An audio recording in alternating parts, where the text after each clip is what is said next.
Hello everyone, a very pleasant day to you. Here are the top stories. These are: I could have fixed PDP crisis if I was the chairman or secretary, former Vice President Atiku Abubakar. Governor Siminalayi Fubara sacks all commissioners in Rivers State. On the foreign scene, White House says layoffs imminent with no end to shutdown in sight. A very good day to you and welcome to First News Port Harcourt. I am Becky Usoro. Now the news in details. Former Vice President Atiku Abubakar has opened up on the reason he could not fix the crisis in the People's Democratic Party (PDP). He explained that he could not intervene in the crisis because the All Progressive Congress (APC) were using some leaders in the party to frustrate their efforts to create a formidable opposition. He explained that he could have taken firm decisions to fix the party if he were the chairman or secretary. He dismissed claims that he is desperate to be president, maintaining that he is simply interested in rescuing Nigeria. As the day went by, the crisis in PDP were growing, and the hope of resolving it was speedily vanishing because some senior members of the party were allegedly being used by the government to further destabilize the party, and we could see that in their actions and utterances. I could have taken some firm decisions if I was the chairman or secretary of the party, or someone that listens to me was the chairman or secretary. Sadly, the people occupying those positions have different interests that are mostly personal to them. Regarding the ADC, our goal is to establish the structures of the party at the state levels. We have already established the national leadership, and they are working on ensuring the state and local government structures are strengthened and ready for 2027 elections. On the 65th independence of Nigeria, Atiku said the country had witnessed some changes, but was far from what the founding fathers had dreamed of. He challenged the federal government to rise to the occasion of fixing the country, even though the country has lost hope in the ability of President Bola Tinubu to fix the country economically, politically, and otherwise. He blamed President Tinubu for the growing poverty and suffering among the masses in Nigeria, linking it to the unplanned removal of the fuel subsidy in 2023. When I was vice president, we proposed that the fuel subsidy be removed in 4 phases, and we engaged relevant stakeholders, including the labor unions, all through the process. But President Tinubu's decision to remove subsidy fully without plans to caution the effect brought us this unprecedented pain, suffering, and ultimately poverty in this country.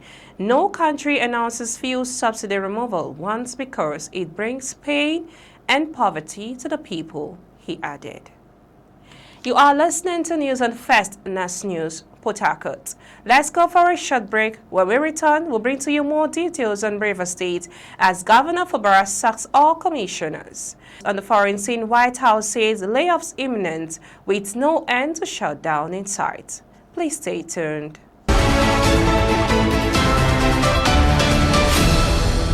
Welcome back. In case you're just joining us, you're listening to news on First News Port Harcourt. We now bring you the rest of the news. Moving on to Rivers State, Governor Siminalayi Fubara of Rivers State has dissolved his cabinet, relieving all commissioners and other public officers affected by the recent Supreme Court judgment of their appointments with immediate effect. The development was announced in a statement issued on Wednesday by Nelson Chukwudi, Chief Press Secretary to the governor.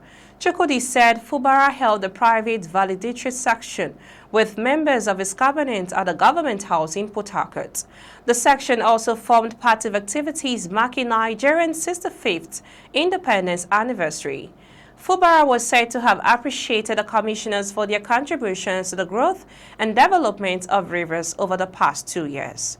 He also called on Nigerians to join hands with President Bola Tinubu in building a peaceful and prosperous nation.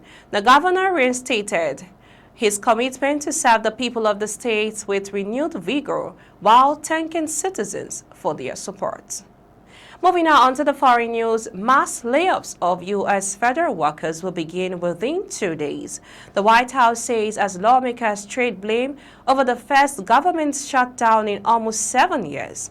The shutdown began on Wednesday after Republicans and Democrats in Congress failed to agree to a new spending plan before the midnight deadline. There is little sign that either side is willing to compromise, and a vote to end the shutdown failed just hours after it began.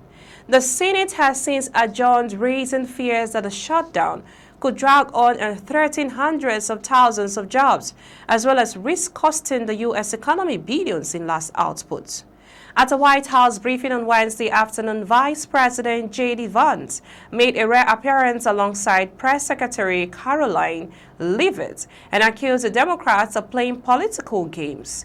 If they are so worried about the effect this having on the American people, and they should be, what they should do is reopen the government, not complain about how we respond, he said.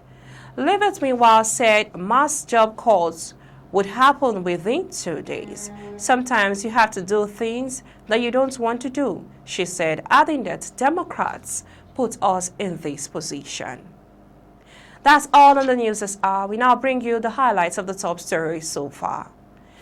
I could have fixed PDP crisis if I was a chairman or secretary, former Vice President Atiku Abubakar. On Rivers State, brought to you the Governor of Fubara sacks all commissioners in Rivers. On the Wire and the Foreign Center, brought to you that White House says layoffs imminent with no end to shutdown in sight. Do remember, the greatness of a leader is measured by the achievements of the led. This is the ultimate test of his effectiveness. I am Becky Osaro from I and the entire team in Port Harcourt. Many thanks for watching. Bye for now.